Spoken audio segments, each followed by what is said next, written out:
আমি যেই কথাগুলা বলি সেই কথাগুলা কি আ স্বীকৃত বৈজ্ঞানিক তথ্য নাকি আমি বানায়, বানায় মিথ্যা কথা বলি? বৈজ্ঞানিক তথ্য কিছু, কিছু আপনি স্বীকৃতি বলেন কিন্তু আবার হাদিস বিষয়ক কিছু, কিছু জাল হাদিস উপস্থাপন করেন যেটা আপনি জাল হাদিস স্বীকার করেন না যেটা আসলে আচ্ছা জাল জাল হাদিস। হাদিস জাল হাদিস আমি যেটা দেখাইছি সেটা আপনি আমারে দেখায় দিয়েন যে এই যে হাদিসটা আমি দেখাইছি সেটা আপনি একটু পরে আমাকে দেখায় দিন। আগে আমাদের এই আলোচনাটা শেষ হবে। শেষ হওয়ার পরে আপনি আমাকে প্রমাণ করবেন যে আমি জাল হাদিস দেখাইছি। ঠিক আছে ভাই? আচ্ছা ঠিক আছে। আমি আপনার তো ভিডিও পাঠাই আমরা পাঠাই দিব। হ্যাঁ, কি পাঠায় দিতেছেন? মানে ভিডিও পাঠাই দিতেছি আমি কথা বলার পর। না, না ভিডিও পাঠায় দিতে হবে না। আপনি আমারে দেখায় দিবেন যে কোন হাদিসটা জাল দিচ্ছি। প্রমাণ করে দিবেন। ঠিক আছে। ঠিক আছে। তাহলে আমরা ওই যে ওই জায়গায় আবার ফেরত যাই যে আ আদমের উচ্চতা ছিল ৯০ ফুট। সেখানে আবার ফেরত যাই যে ৯০ ফুট লম্বা আদম।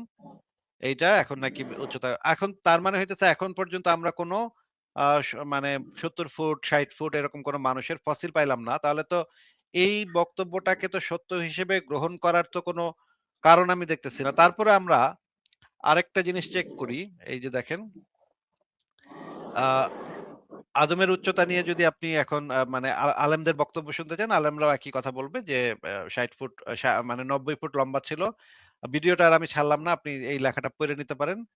এখন আমি আপনাকে যে জিনিসটা বলব যে বিজ্ঞানে একটা আ মানে একটা আছে সেটাকে আমি এই যে এইটা দিয়ে আমি আ মানে মোটামুটি বোঝাইতে পারবো আপনাকে। এই ছবিটা আমি তৈরি করছি। এটাকে বলা হয় স্কেলিং ল বা স্কয়ার কিউব ল। আ এইটা হচ্ছে যে মানে হচ্ছে যে এইরকম যদি একটা মানে অতিকায় ৯০ ফুট মানুষকে বানানো হয়, তাহলে এই মানুষটা দাঁড়াইতেই পারবে না। কারণ এটার বোন, এটার হাড্ডি এই এত ভার বহন করতে পারবে না। কারণ এই যে এইটার সাথে, সাথে আ কিউবিক ভাবে ভলিউম বেড়ে গেলে এইটার ওজনটা এক্সট্রিম পরিমাণে বেড়ে যায়। মানে হচ্ছে এই যে দেখেন ফলাফল শক্তির তুলনায় ওজন অত্যাধিক বেশি ২২৫ গুণ বেশি মানে হচ্ছে ৩০৭৫ গুণ ওজন হয়ে যাবে। এই ৯০ ফুট হইলে তখন তার ওজন হয়ে যাবে ৩০৭৫ গুণ। মানে হচ্ছে এই যে স্কয়ার কিউব ল যদি আপনি এটা ধরেন, এখানে যদি আমরা হিসাবটা করি তাহলে তার ওজন কত হবে? এক্সট্রিমলি মানে মারাত্মক রকমের ওজন হবে এই মানুষটার এবং এই মানুষটার এত মারাত্মক ওজন এই হাড়গুলা বহন করতে পারবে না। আচ্ছা আমি যেই কথাগুলা বললাম এই কথাগুলা কি আ মানে সঠিক কিনা সেটাও একটু চেক করে দেখা দরকার। আমি হয়তো বানায়া, বানায়া বলতে পারি। নাকি রিফাত ভাই? না আপনি তো দেখাইতেছেনই সব। না আমি দেখাইতেছি আপনি মানবেন কেন আমার কথা? আমার কথা তো মানার কোনো দরকার নেই আপনার। আমার তো কথাটারে আপনার তো ভেরিফাই করে দেখতে হবে। ভেরিফাই করে না দেখলে তো আমরা কেন মানতে যাব? আসিফ মহিউদ্দিন তো মানে মিথ্যা কথা কইতে পারে। আমাগো ধর্ম নিয়ে টানাটানি করণের লেগা মিথ্যা কথাও কইতে পারে। এইজন্য আমি জেমিনিকে এই জিনিসটাও জিজ্ঞেস করি আ যে এটা সম্ভব কিনা? কি বলেন ভাই? হ্যাঁ জিজ্ঞেস করেন। আচ্ছা আমি আমার ওই লেখাটার আ লিঙ্কটা এখানে পেস্ট করে বলব। এই যে এটা হচ্ছে আমার ওই লেখাটা সংশয়.com এর লেখাটা। আমি জেমিনিকে জিজ্ঞেস করতেছি, এই প্রবন্ধটি আধুনিক বৈজ্ঞানিক জ্ঞান এবং যুক্তির যুক্তি দিয়ে যাচাই করে বলো লেখাটির দাবি সত্য কিনা বা বা যুক্তিসঙ্গত কিনা।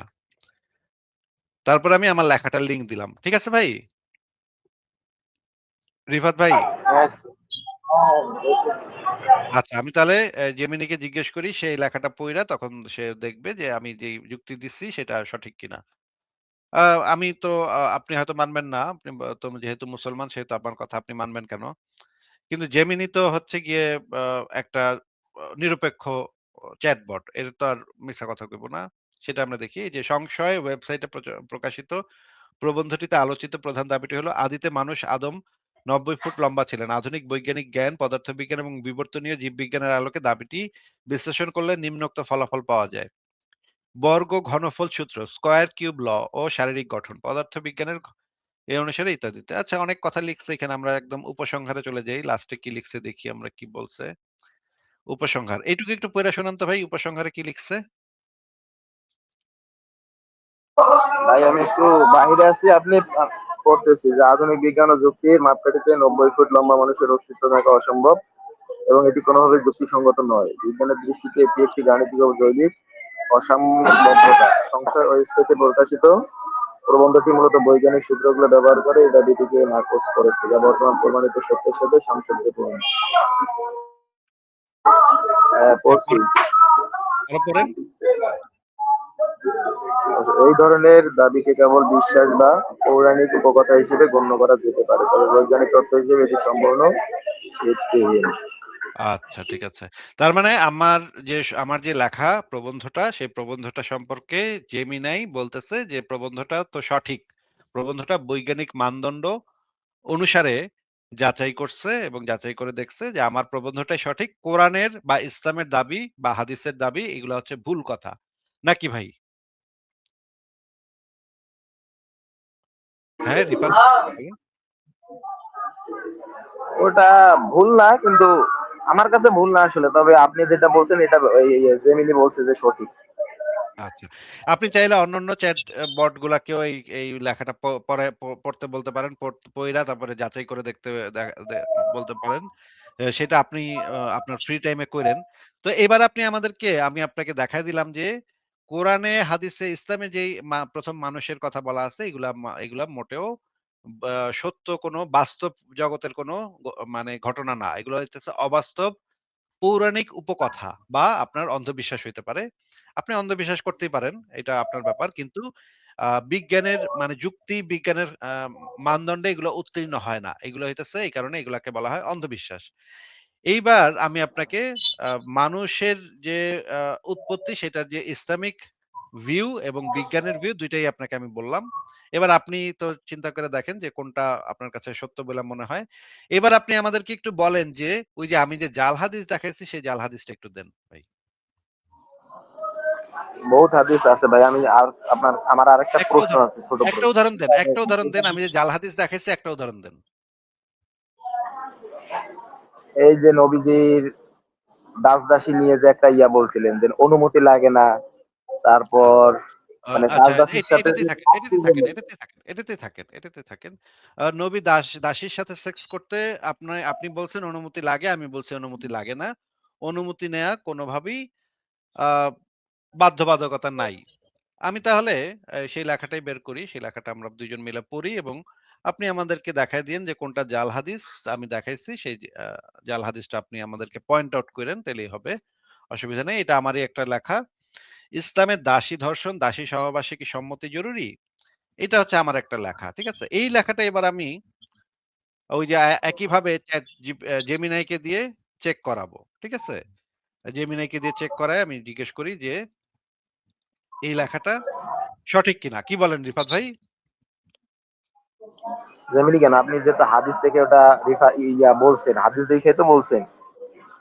হাদিস হাদিসগুলো আবারও দেখবো। সেই লেখাটাও দেখবো, আবার হাদিসগুলোও দেখবো। সবই দেখবো আমরা। কিন্তু আগে একটু জেমিনাইকে জিজ্ঞেস করে দেখি যে এই লেখাটা আ ইসলামিক যে তথ্য প্রমাণ অনুসারে মানে আমি কোন মিথ্যা জিনিস লিখছি কিনা এই লেখাটার ভিতরে। তাহলে তো আমরা জাইনা যাবো যে এই লেখাটার ভিতরে কোন মিথ্যা তথ্য বা জাল হাদিস আছে কিনা। আচ্ছা, আপনি দেন স্যার। ঠিক আছে। তাহলে আমি এই লেখাটার লিঙ্কটা এখানে দিলাম এবং উপরে লিখলাম এই প্রবন্ধটি আ ইসলামিক রেফারেন্স এই প্রবন্ধটির ইসলামিক রেফারেন্স গুলো যাচাই করে বলো রেফারেন্স গুলো ভ্যালিড ইসলামিক রেফারেন্স কিনা, নাকি এই প্রবন্ধে কোনো জাল হাদিস বা মিথ্যা তথ্য দেয়া হয়েছে। আহ, সব ইসলামিক সোর্স যাচাই করে একদম বায়াস মুক্ত উত্তর দিবে। ঠিক আছে ভাই? আমার প্রশ্ন ঠিক আছে? আর কিছু এড হ্যাঁ করতে হবে ঠিক আছে। প্রশ্নে বলেন। না না, আপনি দেন। আচ্ছা, আমি তাহলে দিলাম। দেখি কি বলে। এই লেখাটার ভিতরে কোনো মানে মিথ্যা তথ্য, জাল হাদিস বা মা ম অসত্য বা কোনো গোপন করা এগুলা কিছু আছে নাকি? এবার আপনি একটু পড়েন তো কি লিখছে ভাই? দাসী সহবাসী কি দাসীর সম্মতের প্রয়োজন আছে? শীর্ষক প্রবন্ধটিতে প্রবন্ধটিতে প্রদত্ত ইসলামিক তথ্য এবং রেফারেন্স গুলো যাচাই করে নিচে একটি বিশ্লেষণ উপস্থাপন করা হলো। নিচে আচ্ছা। নাম হ্যাঁ, এইবার পড়েন। হ্যাঁ। সূরা নিসা, সূরা মুমিনুন এবং সূরা আজ-আরিজ এর উদ্ধৃত দেওয়া হয়েছে। ভ্যালিডিটি এই রেফারেন্স গুলো সম্পূর্ণ সঠিক ও ভ্যালিড। কোরআনের এই আয়াতগুলোতে মা মালাকাত আইমানুকুম বা যুদ্ধবন্দী দাসীদের সাথে বৈবাহিক চুক্তি ছাড়াই যৌন সম্পর্কের বৈধতা দেওয়া হয়েছে। তারপর কি তাফসীর ইবনে কাসির। ভাই আর একটু জুম করা যায় না? আচ্ছা। তাফসীর আরো জুম করলে তো একটু ভাইঙা যায়? আচ্ছা দাঁড়ান একটু। আরেকটু জুম করলে ভাইঙা যায় ভাই। এইটুকুই সর্বোচ্চ জুম। এর থেকে বেশি জুম করা যাবে না ভাই। পড়েন এখান থেকে। ইবনে কাসির, তাবারি এবং জালাইলের মতো নির্ভরযোগ্য তাফসীরগুলোতে এই আয়াতগুলোর ব্যাখ্যায় স্পষ্টভাবে বলা হয়েছে যে একজন মালিক তার দাসীর সাথে সহবাস করতে পারেন এবং তার জন্য বিবাহের প্রয়োজন নেই। এখানে বলছে আচ্ছা। যে তার জন্য বিবাহের প্রয়োজন ছাড়া সহবাস করতে পারবে, কিন্তু ওই মহিলার যে অনুমতি নিতে হবে না সেটা আসতেছে, এটা তো। সেটা আসতেছে, সেটা আসতেছে ভাই। একটু ধীরে পড়তে থাকেন তারপরে ওইটা তো আসতেছে। হ্যাঁ, এবার পড়েন। প্রবন্ধে মূলত সহিহ বুখারীর এবং সহিহ মুসলিমের কয়েকটি হাদিস উল্লেখ করা হয়েছে, বিশেষ করে কি ওতাস যুদ্ধ এবং আজল বীর্যপাত বাইরে ঘটানো সংক্রান্ত হাদিস। ওতাস যুদ্ধের বন্দিনী সহিহ মুসলিমের হাদিস অনুযায়ী ওতাস যুদ্ধের পর সাহাবীগণ মুসলিম মুশরিকদের বিবাহিত স্ত্রীদের যারা বন্দী ছিল তার সাথে সহবাস করতে ইতস্তত বোধ করছিলেন। তখন সূরা নিসার ২৪ নম্বর আয়াত নাযিল হয়, যা মালিকানা লাভের পর তাদের সাথে সহবাস বৈধ করে দেয়। আজল হ্যাঁ, পড়েন সংক্রান্ত আরো। হাদিস। খালিদ যুদ্ধের সময় বন্দী নারীদের সাথে সহবাস এবং আজল করা নিয়ে সাহাবীদের প্রশ্নের উত্তর সংক্রান্ত হাদিসটি সহিহ বুখারীতে বিদ্যমান। আচ্ছা। এবার যাচাই অংশটুকু পড়েন। হাদিসগুলো সহিহ পর্যায়ের এবং সুন্নি ইসলামী স্কলারদের মতে এগুলো প্রশ্ন প্রশ্নাতীতভাবে প্রমাণিত। প্রবন্ধে কোনো জাল হাদিস ব্যবহারের প্রমাণ পাওয়া যায়নি। আচ্ছা। এবার পড়েন ফিকহ বা ইসলামী আইনশাস্ত্রের উদ্ধৃতি এটা পড়েন। শাস্ত্রীয় অবস্থান শাস্ত্রীয় ইসলামী ফিকহ গ্রন্থগুলোতে না, ইবনুল এই উপরের কালামি লাইনটা পড়েন। প্রবন্ধে দাবি করা হয়েছে, উপরের লাইনটা পড়েন। প্রবন্ধে দাবি করা হয়েছে যে ইসলামী আইনে দাসী সম্মতির বিষয়টি সহবাসের জন্য শর্ত নয়। দাসী সম্মতির বিষয়টি সহবাসের জন্য শর্ত নয়। শাস্ত্রীয় অবস্থান শাস্ত্রীয় ইসলামিক ফিকহ গ্রন্থগুলোতে যেমন হেদায়াত রহমিল আল ইয়ামিন ও বা মালিকানাকেই যৌন সম্পর্কের বৈধতা হিসেবে গণ্য করা হয়েছে। এখানে দাসীর পৃথক সম্মতি বা অনুমতি নেওয়া আইনি বাধ্যবাধকতা হিসেবে উল্লেখ করা হয়নি। হ্যাঁ, পড়েন। এরপরে পড়েন। মালিকানা বনাম সম্মতি ইসলামী আইন শাস্ত্র অনুযায়ী বিবাহের ক্ষেত্রে ইজাব ও কবুল প্রয়োজন হলেও দাসীর ক্ষেত্রে শুধুমাত্র মালিকানা থাকলেই সহবাস বৈধ। আধুনিক আইনি সংজ্ঞায় একে সম্মতি বলা কঠিন, কারণ দাসপ্রথায় দাসের নিজস্ব স্বাধীন ইচ্ছা আইনিভাবে স্বীকৃত ছিল না। আচ্ছা ঠিক আছে। পড়েন তথ্যের সত্যতা ও বস্তুনিষ্ঠতা পড়েন। প্রবন্ধটিতে কোনো মিথ্যা তথ্য বা বানোয়াট রেফারেন্স দেওয়া হয়নি, তবে প্রবন্ধের সুর বা উপস্থাপনা সমালোচনায় ধর্মী হতে পারে। কিন্তু রেফারেন্স হিসেবে ব্যবহৃত প্রাথমিক উৎসগুলো যেমন কোরআন, সহিহ হাদিস এবং ক্লাসিক্যাল ফিকহ গ্রন্থ সবই ঐতিহাসিকভাবে স্বীকৃত ও নির্ভরযোগ্য। হ্যাঁ, পড়েন। কোনো গুরুত্ব প্রবন্ধটি মূলত সম্মতি এবং সহবাসের উপর গুরুত্ব দিয়েছে, তবে এটি উল্লেখ করা প্রয়োজন যে ইসলামী আইনে দাসীর সাথে সহবাসের ক্ষেত্রে কিছু বিধি-নিষেধও ছিল। যেমন একজন নতুন দাসী লাভের পর অন্তত একটি মাসিক ঋতুস্রাব হওয়া পর্যন্ত অপেক্ষা করা বাধ্যতামূলক ছিল, যাতে নিশ্চিত হওয়া যায় সে গর্ভবতী কিনা। হ্যাঁ, পড়েন। যদি মালিকের সন্তান জন্ম দিত তবে তাকে আর বিক্রি করা যেত না এবং মালিকের মৃত্যুর পর সে স্বয়ংক্রিয়ভাবে মুক্ত হয়ে যেত। আচ্ছা। ঠিক আছে, এবার একটু উপসংহারটা পড়েন। প্রবন্ধটিতে দেওয়া ইসলামিক রেফারেন্সগুলো সঠিক এবং ভ্যালিড। এতে কোনো জাল বা বানোয়াট হাদিস পাওয়া যায়নি। প্রবন্ধটির মূল দাবি অর্থাৎ ইসলামী আইনি কাঠামোতে দাসীর সাথে যৌন সম্পর্কের জন্য তার সম্মতির কোনো আইনি বাধ্যবাধকতা নেই। তারপর ধ্রুপদী ইসলামী আইন এবং নির্ভরযোগ্য হাদিস দ্বারা সমর্থিত।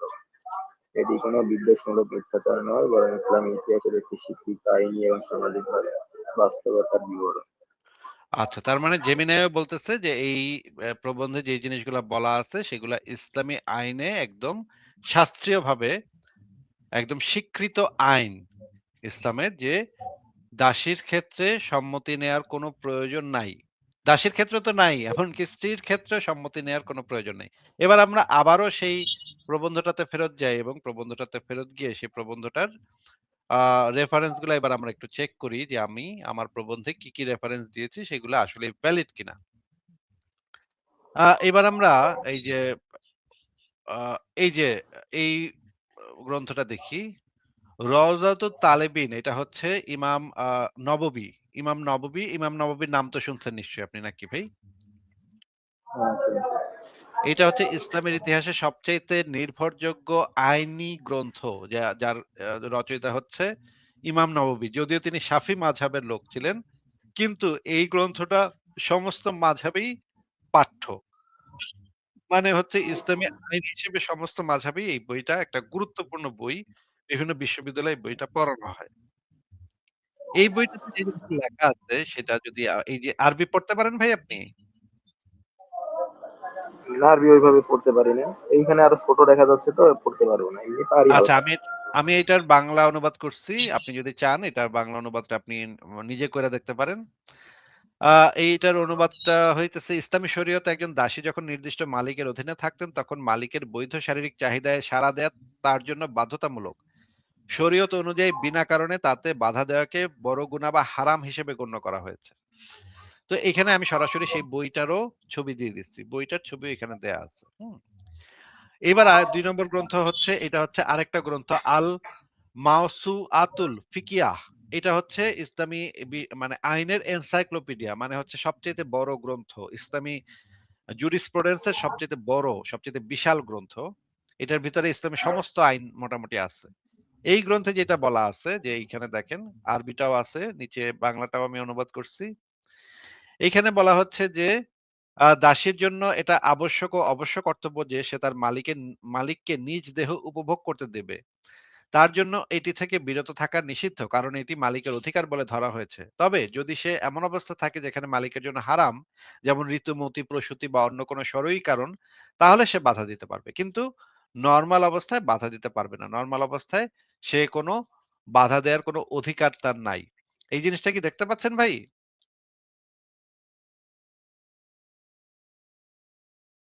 রিফাত ভাই, আপনি কি দেখতে পাচ্ছেন?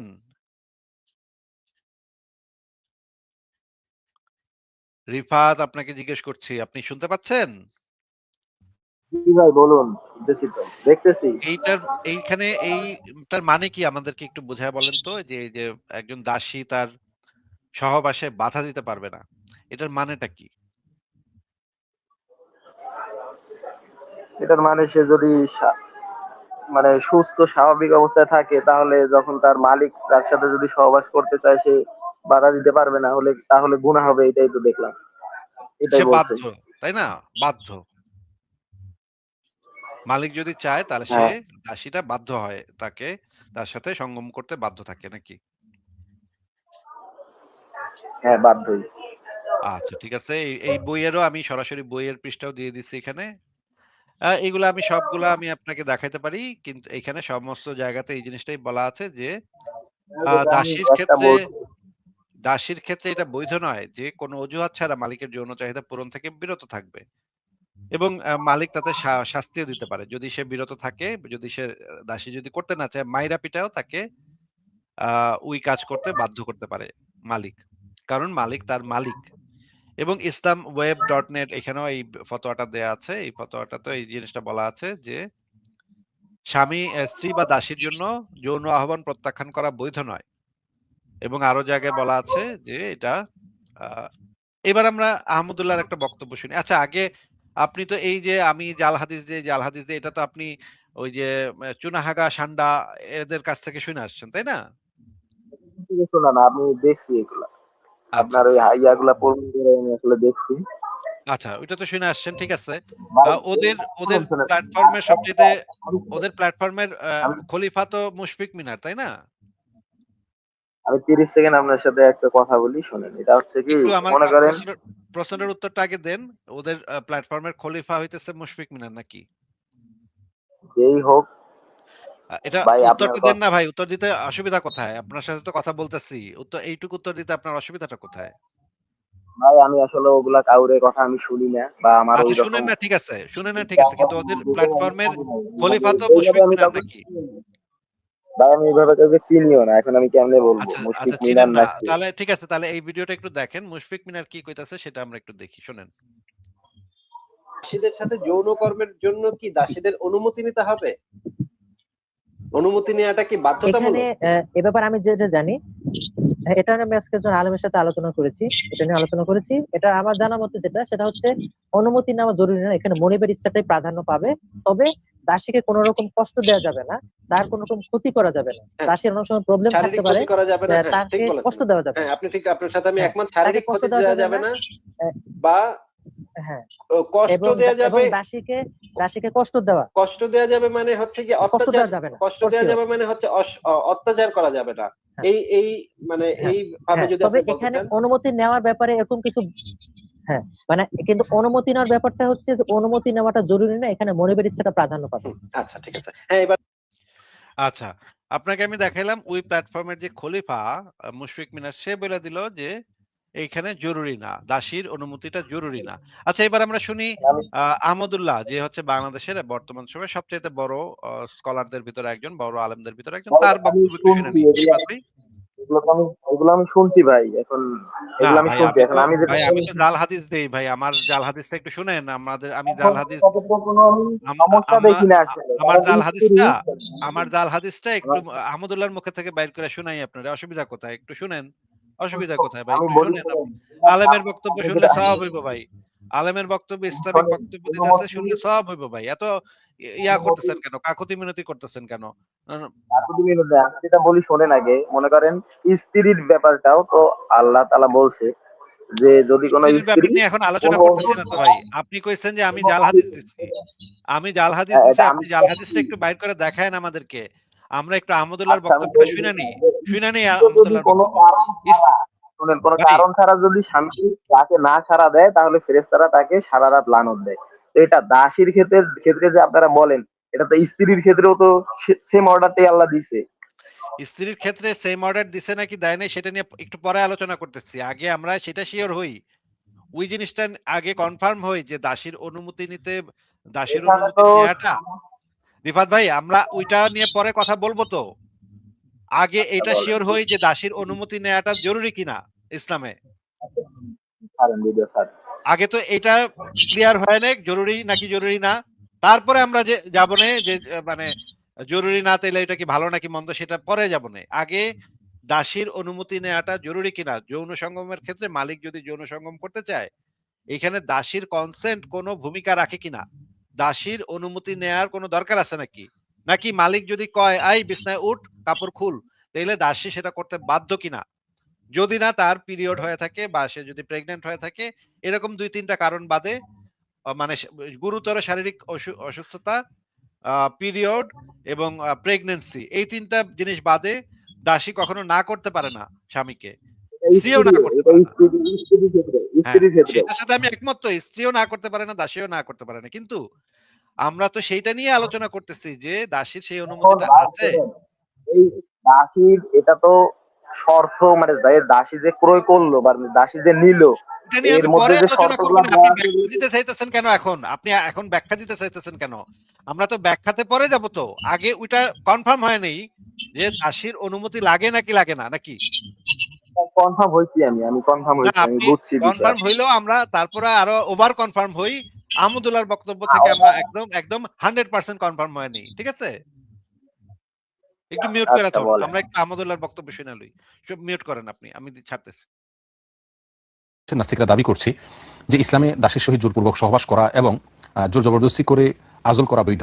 এর প্রমাণ হিসেবে তারা ইমাম আবু হানিফা রাহিমাহুল্লাহর কওল দেখায়, যেখানে তিনি বলেছেন দাসের সহিত আজল করতে অনুমতি নেওয়া জরুরি নয়। এই কথা বলে তারা ইসলামকে অমানবিক ধর্ম বলে প্রমাণ করতে চায়। তাদের এই কথা কতটুকু সত্য বা তাদেরকে এই ব্যাপারে কিভাবে জবাব দেওয়া যেতে পারে।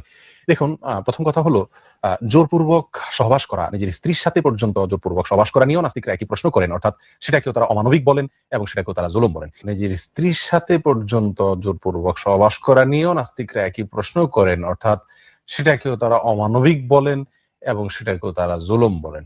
এই বিষয়ে প্রথমে বলতে চাই, স্বামী এবং স্ত্রীর মধ্যে এমন একটা বোঝাপড়া থাকে যে কিছুটা সেখানে জোর জবরদস্তি, কিছুটা আবদারমূলক জবরদস্তি করার অধিকার সব সভ্য সমাজেই কিন্তু থাকে, এবং এটাকে কেউই অমানবিক বলে না। ইসলাম যে জবরদস্তির কথা বলেছে সেটা অনেকটা এই টাইপের। এর বাইরে একজন স্ত্রী, আচ্ছা, আমরা শুনলাম যে ইসলাম জবরদস্তি করতে বলেছে, স্ত্রীকে জবরদস্তি করা যাবে। আচ্ছা, আপনি যেহেতু পুরা ভিডিওটা শুনতে চাচ্ছেন না, আমি একটু টাইনা দেই। দাসীর ক্ষেত্রে চলে আসি। আ স কিন্তু সেই ব্যক্তি যার হাত মুদ্রা অন্য কেউ নিরাপদে থাকে। অতএব এখানে যদি নিরাপত্তার ব্যাপার থাকে, কষ্টের ব্যাপার থাকে, অসুখ বিসুখের ব্যাপার থাকে, অপারগতার ব্যাপার থাকে, তাহলে সেখানে ইসলামও বাধ্যকতার অনুমোদন দেয় না। আর দাসীর ক্ষেত্রে স্ত্রীর কথাটি প্রায় প্রযোজ্য, যেহেতু ইসলাম দাসী এবং স্ত্রীকে একইভাবে দেখে এই ক্ষেত্রে, এই বিষয়ে অন্তত। আর দাসীর ক্ষেত্রে স্ত্রীর কথাটি প্রায় প্রযোজ্য, যেহেতু ইসলাম দাসী এবং স্ত্রীকে একইভাবে দেখে এই ক্ষেত্রে, এই বিষয়ে অন্তত। অতএব এখানেও একই কথা চলে আসবে। আজলের যে বিষয়টি রয়েছে, এটা আজল এর তার মানে আমরা বুঝলাম রিফাত সাহেব, আমরা বুঝলাম যে ইসলাম আসলে স্ত্রী এবং দাসী দুইজনের সাথেই জোর জবরদস্তি পূর্বক যৌন সঙ্গমটা করা যায়। এটা স্বামীকে এবং মালিককে সেই অধিকারটা দেয়া হয়েছে, এবং যদি স্ত্রী বা দাসী যদি জোর সেটা করতে না জবরদস্তির চায়। কথাটা বলা হয়নি। হ্যাঁ, বললাম জোর জবরদস্তি করে করতে হবে এরকম কিছু তো নাই। জোর জবরদস্তি করে করা যাবে সেটাই তো এখানে বলা আছে। এখানে স্ত্রীর বা দাসীর কনসেন্টের কোনো মূল্য নাই। যদি তাদের পিরিয়ড হয়, যদি তাদের প্রেগন্যান্সি থাকে, অথবা যদি গুরুতর শারীরিক অসুস্থতা থাকে, এই ৩টা বা এই ৩-৪টা ক্ষেত্রে তাদের মানে তারা না করতে পারবে, কিন্তু বাদবাকি সময় তারা না করতে পারবে না। সে ইচ্ছুক হোক নাকি না হোক, তার পা ২ টা ফাঁক করে দিতে হবে। তার স্বামী বা মালিক যখন তারে ঢুকাইতে যাবে তখন তার পাটা ফাঁক করে দিতে হবে। এটাই ইসলামের বিধান। স্ত্রী যখন যখন কবুল বলছে, ঠিক আছে, তখন সে এই অনুমতি নিয়ে কবুলটা বলছে। ও জানে যে এইরকম কিছু হবে, বোঝেন নাই? না ভাই, এটা তো আপনি ভুল কথা বললেন। একজন স্ত্রী তো তার মুড অফ থাকতে পারে, একজন নারীর মন মেজাজ খারাপ থাকতে যে পারে। কোনো সে কারণ ছাড়াই সে যদি কোনো কারণ ছাড়াই তার মানে ইচ্ছার ডাকের সাড়া না দেয়, তাহলে সে তো এই জবরদস্তি করতেই পারে। না ভাই, এটা জবরদস্তি সভ্য সমাজে করতে পারে না। সভ্য সমাজে একজন মানুষ সমান মর্যাদা সম্পন্ন, তাকে কেউ জোর জবরদস্তি করতে পারে না ভাই। এটা আপনি আচ্ছা যেটা ভাই, বললেন সেটা আপনি আপনি ইসলামী পয়েন্ট অফ ভিউ থেকে বললেন। আপনারা তো ইসলাম মুসলমান, আপনারা তো এগুলা বলবেন। সেইটা আমি বাদ দিলাম। আমি আপনাকে আমি যেটা আমিও বাদ জিজ্ঞেস দিলাম। করতেছি, আমার আর ছোট্ট একটা প্রশ্ন। রিফাত সাহেব, একটু কথাটা একটু শুনে নেন। মনে আচ্ছা করেন বলেন। আপনি ইসলামিক বাজার থেকে একটা দাসী কিনা আনছেন। ইসলামিক বাজার থেকে হ্যাঁ, যে দাসী কেনা যায় এটা তো জানেন। শুনছি তো। না, আমার কাছে প্র্যাকটিক্যালি তো দলিল আসলে আছে। আপনি আমাদের আপনি আপনি না জানলে আমি দলিলগুলা বাইর করব। তাহলে আমি আপনারে দেখাবো যে আপনারা ইসলামিক বাজারে দাসী কেমনে কিনেন। টিপা টিপা, হাত ঢুকাইয়া, চাপ দিয়া, বুকের ভিতরে চাপ দিয়া, আপনি কম পাছার ভিতরে চাপ দিয়া কেমনে দাসী কিনতেন আপনারা, সেগুলা আমি ইসলামিক ফিকাহ গ্রন্থগুলা থেকে ভাই, দেখায় দিব। আপনাদের মতো তো আসলে দুই একদিনের জন্য কন্টাকে নিয়ে আসে না, বুঝেন নাই? না, না, আমি আপনাকে সেগুলা দেখায় দিব যে আপনারা যে বাজার থেকে যে দাসী কিনতেন, মুসলমানরা, আপনারা মুহাম্মদ এবং তার সাহাবীরা বাজার থেকে যে টিপা টিপা দাসী যে আপনারা কিনতেন, এই জিনিসটা আমি আপনারে একদম সরাসরি ফিকাহ গ্রন্থগুলা থেকে দেখায় দিব। আমার কাছে সব রেডি করা আছে ভাই। আমি একদম সব রেডি করে বয়া থাকি। আপনারা যখন আইবেন প্যাক করে ধরবো, এইজন্য আমি সব রেডি করে বয়া থাকি। এখন আপনাকে আমি যেটা জিজ্ঞেস করতেছি, সেটা একটু উত্তরটা দেন, তাইলে আমি পরের স্টেপে যাইতে পারি। আমার প্রশ্নটা হচ্ছে যে আপনারা যখন এই যে বাজারে এই যে গরুর হাটে যেমন যান, আপনারা টিপ্পা টুপ্পা দেখেন যে মাংস আছে নাকি শরীরে, এইভাবে যখন আপনারা দাসীর বাজারে গিয়া দাসী কিনা আনেন, তারপরে এই যে দাসীটা যে কিনা আনেন, দাসীটা কেনার সময় কি দাসীটা কি কনসেন্ট দেয় যে আমারে কিনা লয়া যান, রিফাত ভাই আমারে কিনা লয়া যান, আমি আপনার সাথে করতে চাই, এরকমের কনসেন্ট কি দেয়? তো দাসী যখন যুদ্ধে আসছে, ও জানে না যে যদি আমরা হেরে যাই দাসী তাহলে তো আমাদের এই দাসী তো অবস্থা হবে? আমি তো আপনাকে বলে দিলাম, বাজার থেকে যখন আপনি কিনতে যান, সে দাসী আবার যুদ্ধে আসছে কি? বাজার এই দাসী বাজার থেকে তো কিনা, শোনেন আমি বলি, বাজার থেকে তো আর এমনি এমনি বাজারে আসে নাই, তার আগে আরো ঘটনা আছে। এখন ও না, তো না, দাসী কাকে বলে? দাসী তো আপনার যারা দাসী যুদ্ধ বন্দিনী তাদেরকে তো দাসী বলা না, হয়। না ভাই ভুল বলছেন। এই যে ইসলামে আক্রমণাত্মক জিহাদ আছে, সেটাকে বলা হয় জিহাদুত তলব। মানে হচ্ছে কাফেররা তাদের বাসভূমিতে বসবাস করতেছিল। তারা কাউকে কোনো আক্রমণ করে নাই। তারা শুধুমাত্র তাদের নিজস্ব ধর্ম পালন করতেছিল। এই রকমের মানুষদেরকে আপনারা মুসলমানরা যখন ইসলামের দাওয়াত দিচ্ছেন, তারা যদি দাওয়াতটা কবুল না করে তাহলে আপনি তাদের উপরে আগ বাড়ায় গিয়ে আক্রমণাত্মক জিহাদ করতে পারেন। তাদের বাসভূমিতে তারা বইসা আছে, ঘুমাইতেছে। এই অবস্থায় আপনি তাদের উপরে আক্রমণাত্মক জিহাদ করতে পারেন এবং তাদের পুরুষদেরকে মাইরা তাদের মা বেটিকে গনিমতের মাল হিসেবে নিয়ে আসতে পারেন। তারা তাদের যুদ্ধক্ষেত্রে আসা নেসেসারি না। হ্যাঁ, যুদ্ধক্ষেত্রে আসলেও আপনারা এটা করতে পারেন। কিন্তু যুদ্ধক্ষেত্রে না আসলেও তারা যদি তাদের বাসভূমিতে থাকে সেই অবস্থাতেও তাদেরকে গনিমতের মাল হিসেবে আপনি নিতে পারেন। তাহলে আপনি একটু বলেন তো যে একই ঘটনা যদি আপনাদের সাথে ঘটানো হয়, মনে করেন বাংলাদেশের আপনি মুসলমানদেরকে। শোনেন, আপনি এখন যেটা বললেন এই এই বিষয়টার কি কোনো রেফারেন্স আছে যে কাফেরদেরকে অবশ্যই, দূর, অবশ্যই, হ্যাঁ অবশ্যই। আমি দেখান তো আমি সব একটা সহি রেফারেন্স তার নিয়ে কোনো বইসা হাদিস থাকি ভাই। থেকে। আমি সব রেফারেন্স নিয়ে বইসা থাকি ভাই। আমি তো মানে ক্যাক করে ধরার জন্য সব রেফারেন্স একত্র নিয়ে বইসা থাকি ভাই। আমারে আপনি কোন রেফারেন্স চাইবেন আর আমি আপনার রেফারেন্স দেখাইতে পারুম না। এটা ভাই কিভাবে সম্ভব? এটা কি সম্ভব? এটা ঠিক আমার আছে ভাই, দর্শকরা আপনি হাসবে। শোনেন, আপনি দিচ্ছেন এখন কথা, আমি আরেকটা ছোট্ট না, আমার এটা একটা এটা প্রশ্ন আমি ছিল দেখাবো তো। যেটা এটা আমি দেখাবো কনফার্ম তো হয়ে আপনারে যায়। এটা আমি দেখাবো তো আপনারে। এটা না দেখায় তো আমি ছাড়বো না আপনারে। আমি যেই কথাটা বললাম, আপনারা গিয়া আক্রমণাত্মক জিহাদ যে করেন, কোন কাফের জনগোষ্ঠী তাদের বাসভূমিতে বসবাস ভাই করতেছে। এরকম এরকম ইসলামিক ইতিহাসে ভাই কোনো ইয়া নাই হাজার যে ইসলাম এইরকমই কখনো বেশি। কাউকে এইরকমই বেশি। ইসলাম হাজার, কখনো হাজার আমি কাউকে আপনারে আগে হাজার আক্রমণ করে এরকম কোনো ইতিহাস নেই। আচ্ছা, আমি যদি দেখাইতে পারি তাহলে আপনি আজকে ইসলাম ছেড়ে দিবেন, নবী মোহাম্মদরে আপনি তো ভাই লুচ্চা শোনেন, বলবেন। যদি দেখাইতে পারি। আপনি অনেক কিছু দেখাইছেন যেগুলার খণ্ডন ইনসাইড জোনের মধ্যে আমি দেখছি, বুঝতে পারছেন? আচ্ছা ঠিক আছে, আপনি যে খণ্ডন কত দেখছেন। বড় এখন বড় আপনি বড় খণ্ডন লেভেলের এখন বার্তা, তাইলে দেখা কত আপনার কাছে যে শোনেন, কত খণ্ডনটা পুরো আছে সেই লেভেলের বার্তা, খণ্ডনটা এটা খুলে দিবেন। এটা আমি রিফাত ভাই, এটা আমি আপনার কাছে দেখছি খণ্ডন দেখে। থাকলে রিফাত ভাই আপনার কাছে খণ্ডন থাকলে তো আপনি এক কথাতে আমার খণ্ডন আপনি করে ভাইরে দিবেন, অসুবিধা শুনেন, কোথায়? আপনি শান্ত ভাইরে আপনার লাইভে নেন না কেন? আরে শান্ত চুনা হাগা শান্তরে আমি কেন নেব? আমি তো মুশফিক মিনারকে ডাইকা বইসা আছি। শোনেন ভাই, আমি একটা জিনিস দেখলাম যেটা আপনাদের নাস্তিকদের রিফাত ভাই, মাথায় যে মানুষের রিফাত ভাই। মস্তিষ্ক থাকে সেটা আপনারা বের করে ওখানে আচ্ছা, কুত্তার মগজ ঢুকাই রাখছেন, যার কারণে আপনারা ঠিক আছে। সহজ আমরা আমার ঠিক আছে সত্য ভাই, আপনার ব্যাপারগুলো কথা মেনে আপনারা নিলাম। বুঝতে পারেন না। আপনার কথা মেনে নিলাম ভাই। এখন আপনি এই যে এগুলা শুরু শুনুন, করছেন, আপনি আমি বুঝছেন একটা যে কথা বলি, মনে করেন আপনারে কোনো, আমি এখন আমি একটা আপনাকে কথা কিন্তু বলি মিউট কোনো করে কথা বলি। আপনাকে মিউট করে কথা বলতে হইতেছে। আপনি কথা বলতে দিচ্ছেন না। আপনাকে তাইলে এখন একটু মিউট করে কথা বলতে হচ্ছে। কারণ আপনি বুঝা গেছেন যে আমি ওই রেফারেন্স গুলা বাইর করব যে আপনারা কাফেরদেরকে ইসলামের দাওয়াত দিবেন, তারপরে তাদের উপর আক্রমণাত্মক জিহাদ করবেন। আকবার আগে তাদেরকে কতল করবেন, তাদের পুরুষদেরকে মাইরা তাদের মা বেটিকে গনিমতের মাল হিসেবে নিয়ে আসবেন। এই রেফারেন্স গুলো তো আমার কাছে খোলা। আমি তো এখন আপনাদের দেখাবো সেগুলা ভাই। হ্যাঁ, না আপনি কইতেছেন আপনি ওয়েনসাইড জন শান্ডারতেল মান্ডারের সাথে কথা বলেন। ওর সব আপনার মানে জবাব দিয়ে দিছে। আচ্ছা ঠিক আছে, জবাব দিয়ে দিছে। জবাব যদি আপনার কাছে থাকে, খণ্ডন যদি থাকে, আমার খাড়ার উপরে আপনি খণ্ডন করে দিবেন। আমি যখন আপনার রেফারেন্স গুলো দেখাবো, তখন আপনি খাড়ার উপরে খণ্ডন করে দিবেন। আপনার কাছে দলিল আছে, খণ্ডন আছে।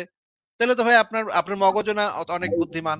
বুঝতেছি আমার আমার মগজ এই প্রশ্নটার উত্তর আরে ভাই দেন কথার শুধু মাঝখানে একটা। আমার কথা শেষ হয় নাই তো ভাই। আমি তো আপনার এতক্ষণ কথা বলতেছি আপনার সাথে, ভদ্রভাবে কথা বললাম আপনার সাথে। এখন আপনি এরকমের আচরণ শুরু করছেন কেন? আপনার কাছে যেহেতু খণ্ডন আছে, আপনার বুদ্ধি অনেক বেশি, মুমিনীয় বুদ্ধি, ইসলামিক মুমিনীয় বুদ্ধি। আমার মগজ না হয় কুত্তার মগজ, ঠিক আছে বুঝলাম আমার মগজ কম, মাথায় মগজ কম, বুদ্ধি-শুদ্ধি কম। এজন্য আমি হয়তো বুঝতেছি না। আপনাকে তো মগজ দিয়েছে আল্লাহ পাক, মগজ দিয়েছে ভাই। আপনি সেই মগজ দিয়ে এই যে দর্শকরা দেখতেছে, আপনি সেই মগজ দিয়ে আমার দা মানে দলিলগুলাকে খণ্ডন করে দিবেন। একদম এক নিমিষে খণ্ডন করে দিবেন। তাহলেই তো ভাই দর্শকরা সবাই বুঝে গেল যে আসিফ মহিউদ্দিন হেরে গেল। তাইলে তো হইল। আপনি তো আচ্ছা, একজন মুমিন বের করেন মুসলমান বের ভাই। করেন বের বের করেন যে করতেছি কোথায় করতেছি তো ভাই। কোথায় নবীজি করতেছি তো ভাই। নবীজি বের করতেছি করেন। তো ভাই। আপনি একটু মিউট রাখেন, নিজেকে আবারও মিউট করে দিচ্ছি। আমি সেই রেফারেন্স গুলো এখন বের করব যে আপনার নবী আক্রমণাত্মক জিহাদুত তলব করত। মানে কাফেরদেরকে প্রথমে ইসলামের দাওয়াত দেওয়া হইতো। ইসলাম যদি কবুল না করতো তাহলে আগ বাড়ায় গিয়ে তারা কিন্তু যুদ্ধ করতে আসে নাই। তারা তাদের বাসভূমিতে আছে। আপনার নবী মোহাম্মদ এবং তার সেনাবাহিনী গিয়ে আগ বাড়ায় গিয়ে তাদেরকে আক্রমণ করত এবং এটা ইসলামের একটা সুপ্রতিষ্ঠিত বিধান। আক্রমণাত্মক জিহাদ করা ইসলামের একটা প্রতিষ্ঠিত বিধান। এই বিধানকে কেউ যদি অস্বীকার করে তাহলে সে সাথে সাথে ইসলাম থেকে খারিজ হয়ে যায়। এটাও আমি আপনাকে দেখাবো। এন্ড আপনি বলতেছেন যে আপনি না আমার নবী কখনো আক্রমণাত্মক জিহাদ করে নাই। আমি যদি সেই রেফারেন্স গুলা বের করে আপনাকে এখন প্রমাণ করে দিতে পারি, তাহলে তো প্রমাণ হইল যে আপনার নবী, আপনি যেরকম নবীকে ভাবতেন সেরকম আপনার নবী আসলে না। আমি যদি সেই প্রমাণগুলো আপনাকে বের করে দেখাতে পারি, সেগুলো যদি ভ্যালিড প্রমাণ হয়, তাহলে আপনি আমার সাথে আজকে তাহলে বলবেন আপনার নবী একজন লুচ্চা লাফাঙ্গা খুনি ছিল। এটা আপনি তাহলে শেষে গিয়ে স্বীকার করবেন। যদি আমি আপনাকে দেখাতে পারি। না দেখাতে পারলে তো আপনি জিতে গেছেন। তাহলে তো আমি হেরে গেলাম। বা প্রমাণ হয়ে যাবে নাস্তিক আসিফ মহিউদ্দিন হেরে গেল। তাহলে তো আপনি জিতলেন। আর যদি আপনি জিতেন, না যদি আমি জিতি, আমি যদি দেখাতে পারি তাহলে আপনি বলবেন, যাওয়ার সময় বলবেন যে আপনার নবী একটা খুনি, ডাকাত, ধর্ষক ছিল। এটা আপনি বলবেন। ঠিক আছে রিফাত ভাই? আমার নবীজি ছিল একজন আদর্শবান ব্যক্তি, এরকম আদর্শবান ব্যক্তি পুরো দুনিয়া, আপনি জেমিনিকে সার্চ দিয়ে দেখেন এটা। ঠিক আছে, ঠিক আছে। ওইটা আমরা বের করব না। ওইটা আমরা বের করব না। কিন্তু আমি অনেক যদি কিছু তো দেখাতে পারি, দেখেন ভাই, এখন আপনি এই আমি যে দা যদি এটা ওয়ার্ল্ড দেখাতে মানে এই পারি, পৃথিবীর মধ্যে কথার সবচেয়ে মাঝখানে আদর্শবান ব্যক্তি। আবারও কথার মাঝখানে। এখন আদর্শবান ব্যক্তি না আদর্শবান ব্যক্তি সেটা তো এখন আলোচনা হচ্ছে না ভাই। আমি আপনাকে বললাম যে আপনার নবী যে আক্রমণাত্মক জিহাদ করত, জিহাদুত তলব করত। মানে হচ্ছে কাফেরদেরকে ইসলামের আহ্বান করা হইতো। তারপরে তারা ইসলাম কবুল না করলে তাদেরকে আ আগ বাড়ায় গিয়ে আক্রমণাত্মক জিহাদ করা হইতো। সেই জিনিসটা আমি একটু বের করি তাহলে। আমি বুঝছি যে আপনি মানে স্বীকার যাবেন না। মানে জিতেন কি হারেন তাও আপনি বলবেন যে আমি জিতছি, আমি জিতছি। নাস্তিক আসিফ হেরে গেছে নাস্তিক আসিফ। আ দাঁত ভাঙা জবাব দিয়ে আসলাম নাস্তিক আসিফের। এগুলাই আপনারা বলবেন। আপনাদের তো কাজই ভাই এটা। তারপরেও আমরা যে আমাদের যেহেতু এইগুলা দেখানো দরকার সেগুলা সেহেতু জেতা আমরা এই হারা জিনিস বিষয় নিয়ে আসি নাই। ভাই আপনি আবারও আনমিউট করে কথা বলেন না, হ্যাঁ? রিফাত ভাই আপনাকে তো ভদ্রভাবে সবকিছু দেখাইতেছি। আপনি কেন আনমিউট করে মানে করতেছেন? হুদাই গুলা কেন করতেছেন? এবার আমি আমি বলছি, আচ্ছা দেখেন। আচ্ছা। এবার আমি এই যে আমার এই লেখাটা বের করলাম। এই লেখাটার টাইটেল হচ্ছে ইসলামী জিহাদের লক্ষ্য শিরক নিশ্চিহ্ন না হওয়া অবধি কিয়ামত পর্যন্ত আক্রমণাত্মক জিহাদ চালাতে হবে। এটা অনেক বড় লেখা, অনেকগুলা রেফারেন্স এই লেখাটার ভিতরে আছে। এবং এইখানে দেখেন একজন মানে আন্তর্জাতিকভাবে খ্যাতিসম্পন্ন একজন স্কলার তিনি কি বলতেছে সেটা আমরা একটু দেখি। আগে এটা একটু শুনে নিই। Jihad technically is divided into two types. In Arabic, they call jihad al-dafa', and the second is jihad al-talab. Jihad al-dafa' is what everyone agrees upon, which is the jihad based on defense. So when someone attacks you, you dafa'. Dafa', you find it in the doors, idfa', meaning push. So someone attacks your country, attacks your family. What do? It's legitimate. Even the kuffar. আচ্ছা, আপনি English ইংরেজি তো বোঝেন না? বুঝতেছি আচ্ছা, আমি না। আপনাকে না অনুবাদ করে দিচ্ছি। ঠিক আছে? বলতেছে যে ২ ধরনের জিহাদ আছে। একটা হচ্ছে জিহাদুদ দাফা, একটা হচ্ছে জিহাদুত তলব। জিহাদুত দাফা হইতেছে সেটা যেটা হচ্ছে কোন শত্রুপক্ষ মুসলমানদের আক্রমণ করতে আসছে। তখন আপনি নিজেকে প্রটেক্ট করার জন্য জিহাদ করবেন। সেটা হচ্ছে জিহাদুদ দাফা। মানে হচ্ছে নিজেকে প্রটেক্ট করার জন্য। এইটুক এই অবধি বলছে। এরপরের টুক শুনি আমরা। Say you can do it. That is to defend yourself. This was found at the time of the Prophet and it's found until today. The other type of jihad is the one that everyone trying to hide. আচ্ছা, এখানে বলল আরেক ধরনের জিহাদ আছে। অনেক মুসলমান এই জিহাদটাকে অনেকে লুকানোর চেষ্টা করে, যে অনেকে গোপন করার চেষ্টা করে। আরেক ধরনের জিহাদ আছে, সেই জিহাদটাকে অনেক লোক আছে লুকাবার চেষ্টা করে। অনেক মুসলমান সেটাকে লুকায় ফেলার চেষ্টা করে। এই কথাটা বলল উনি। উনি হচ্ছেন আন্তর্জাতিকভাবে খ্যাতিসম্পন্ন একজন সালাফি ইসলামিক স্কলার আসিম বিন হাকিম উনার নাম। আপনি এই ব্যক্তিকে কি চেনেন রিফাত সাহেব? না, আমি আসলে চিনি না। আচ্ছা, আপনি ওনার সম্পর্কে গুগলে সার্চ দিয়েন, ওনার সম্পর্কে অনেক কিছু পাবেন। উনি অনেক বিখ্যাত একজন আপনি আলেম। উনি এটাও বললেন শোনান, যে শোনায় বল। আরেক ধরনের জিহাদ আছে যেটাকে সবাই লুকাবার চেষ্টা করে। এটুক বলছে। তারপরে বাকিটুকু শুনি। And it's called jihad al-talab. এবং এটাকে বলা হয় জিহাদুত তলব। মানে হচ্ছে আক্রমণাত্মক জিহাদ। আগ বাড়ায় গিয়ে তাদেরকে আক্রমণ করা। তারা কিছু করে নাই, আপনি আগ বাড়ায় গিয়ে তাদেরকে আক্রমণ করবেন। এইটাকে বলা হয় জিহাদুত তলব। শুনি আর কি বলে শুনেন। And this means that the jihad of pursuing, running after. And this jihad was at the time of the Prophet ﷺ. আচ্ছা, বলল মুহাম্মদের সময়, নবী মুহাম্মদের সময় এই জিহাদ ছিল। এই জিহাদটাকে বলা হয় আগ বাড়ায় গিয়ে তাদেরকে দৌড়ায় গিয়ে ধরা। এটাকে বলা হয় তাদেরকে মানে লাফ দিয়ে গিয়ে তাদের উপরে ঝাঁপায় পড়া। এই জিহাদটা এখানে বলা হচ্ছে, এটাকে বলা হয় জিহাদুত তলব। ঠিক আছে? আমি আপনাকে অনুবাদ করে দিচ্ছি। আপনি হয়তো এক্সাক্ট অনুবাদ হচ্ছে না, কিন্তু কাছাকাছি মিনিংটা কাছাকাছি হবে। শুনেন আরো কি বলে। But this jihad cannot be accomplished, cannot take place unless the state of the Muslims is strong. If you don't আচ্ছা, বলল যে যতক্ষণ পর্যন্ত মুসলমানদের শক্তি সামর্থ্য এটা স্ট্রং না হবে ততক্ষণ পর্যন্ত এটা করা যাবে না। যখন দুর্বল থাকবে মুসলমানরা তখন এই জিহাদটা করা যাবে না। যখন মুসলমানরা অনেক শক্তিশালী হবে তখন এই জিহাদটা করতে হবে। আচ্ছা, শুনি আরো কি বলে। have a strong Muslim country, who can they pursue or attack? No, no, no. Stay where you are. Just try to. হ্যাঁ, বলল যে যখন আপনারা মুসলমানরা যখন শক্তি সামর্থ্য একটু দুর্বল থাকবেন, তখন আপনারা যেখানে আছেন সেখানেই থাকেন, সেখানেই শান্তিতে মিলামিশা বসবাস করেন। কিন্তু যখনই আপনাদের শক্তি সামর্থ্যটা বেশি হবে, অস্ত্র-শস্ত্র বেশি হবে, তখনই আপনারা গিয়ে আগ বাড়ায় গিয়ে তাদের উপর আক্রমণ করতে পারবেন। এটাকে বলা হয় জিহাদুত তলব। শুনেন আরো কি বলে। Fix yourself, enrich your people with Islamic knowledge and Iman, then you can go. And what is the reason behind such jihad? Number one, to call them to Islam. It is for da'wah. আচ্ছা, বলল যে এই জিহাদের উদ্দেশ্যটা কি? এই জিহাদের উদ্দেশ্যটা হলো তাদেরকে ইসলামে নিয়ে আসা। ইসলামে আনা, হ্যাঁ? ইসলামে ঢুকানো। এইটা হইতেছে এই জিহাদের লক্ষ্য। শুনি আমি। এখন যদি আগে যে আগ বাড়াইয়া মানুষদের আক্রমণ করে মাইরে ফেলায়, তাহলে আবার দাওয়াত দিবে কখন? ভাই, প্রথমে আমি তো আপনাকে বললাম যে প্রথমে তাদেরকে দাওয়াত দেয়া হবে। যদি তারা ইসলাম কবুল না করে তাহলে তাদেরকে আক্রমণ করে, তাদের পুরুষদেরকে হত্যা করে, তাদের মা বেটিকে গনিমতের মাল বানানো হবে। এইটা বলবে। আপনি শোনেন, একটু শোনেন।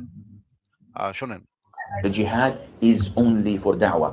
That is why when Muslims go and conquer the adjacent country, এই যে বলল, এই কারণে মুসলমানরা কোনো একটা অচেনা দেশে গিয়ে আক্রমণ করে, যেই দেশের সাথে তো কোনো সম্পর্ক নাই বা যে দেশের সাথে কোনো জানাশোনা নেই, কারণ এই রকমের একটা দেশে গিয়ে আগ বাড়ায় গিয়ে আক্রমণ করে মুসলমানরা।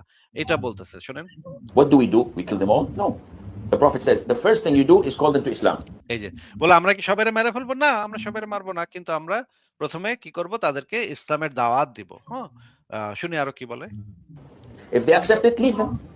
বললো তারা যদি আমাদের মানে দাওয়াত একসেপ্ট করে, তারা যদি মুসলমান হয়ে যায়, তাহলে তাদেরকে তাদের মতো ছেড়ে দাও। তারাও মুসলমান, আমরাও মুসলমান, সবাই মুসলমান। তাহলে তো আর কোনো আক্রমণ করার দরকার নেই। কিন্তু এরপরে বলবে, শুনেন। They're Muslims. We go. We don't want your country. We don't want your land. We don't want your wealth. If they refuse, then tell them Allah obliged upon you to pay taxation. আচ্ছা, বললো তারা যদি ইসলাম কবুলটা না করে, তাইলে তাদেরকে বলবা যে তোমরা ট্যাক্স দিবা, আমাদেরকে জিজিয়া দিবা। তোমরা যদি বাইচা থাকতে চাও তাহলে তোমরা আমাদেরকে জিজিয়া দিয়া বাইচা থাকতে পারবা। ওরা কিন্তু কোনো আক্রমণও করে নাই, কোনো ক্ষতিও করে নাই মুসলমানদের। এই রকমের একটা জনগোষ্ঠীর সম্পর্কে বলা হচ্ছে। তারা কিন্তু কিছুই করে নাই মুসলমানদের সাথে। তাদেরকে গিয়া মুসলমানরা হুমকি দিবে যে তোরা এখন তাইলে জিজিয়া টাকা দিবি আমাদের, বছরে বছরে টাকা দিবি আমাদেরকে, নইলে কিন্তু অসুবিধা আছে। হ্যাঁ, আচ্ছা, শুনি আরো কি বলে। Jizya. Stay kafir as you wish, no problem. But you have to give us a percentage.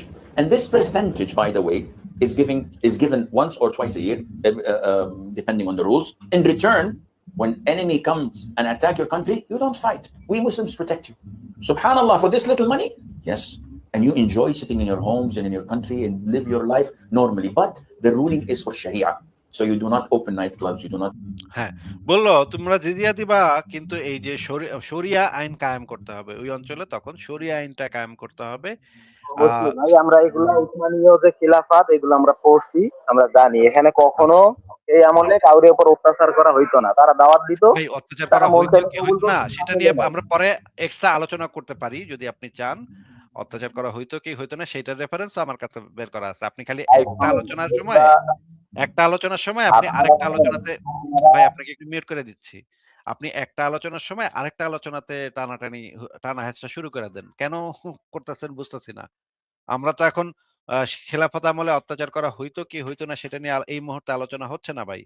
এই মুহূর্তে আলোচনা হচ্ছে তারা আপনার কোনো ক্ষতি করে নাই। তারা আপনার জন্য কোনো আপনারে মারতে আসে নাই। আপনি গিয়া তাদেরকে মারতে গেছেন। আপনি বলছিলেন যে এইটা নাকি ইসলামে নাই। এটা নাকি আমি দেখাইতে পারবো না।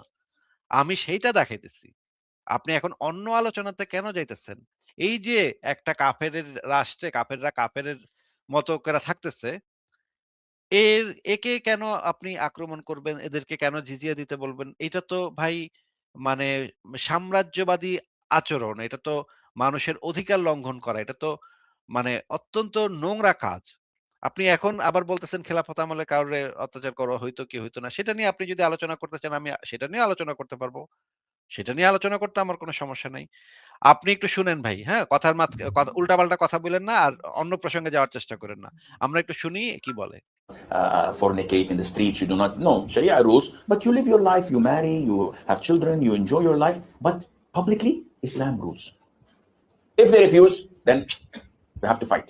আচ্ছা, এই যে বলল যদি জিজিয়াও তারা না দেয়, তারা যদি তাদের মতো থাকতে চায়, তারা মানে ইসলাম কবুলও করবে না এবং জিজিয়াও দিবে না, তাইলে এই যে করে দেখাইলো, তাইলে তাদেরকে মেরে ফেলা হবে। আবার আবার একটু দেখি এই অংশটুকু কি বলে।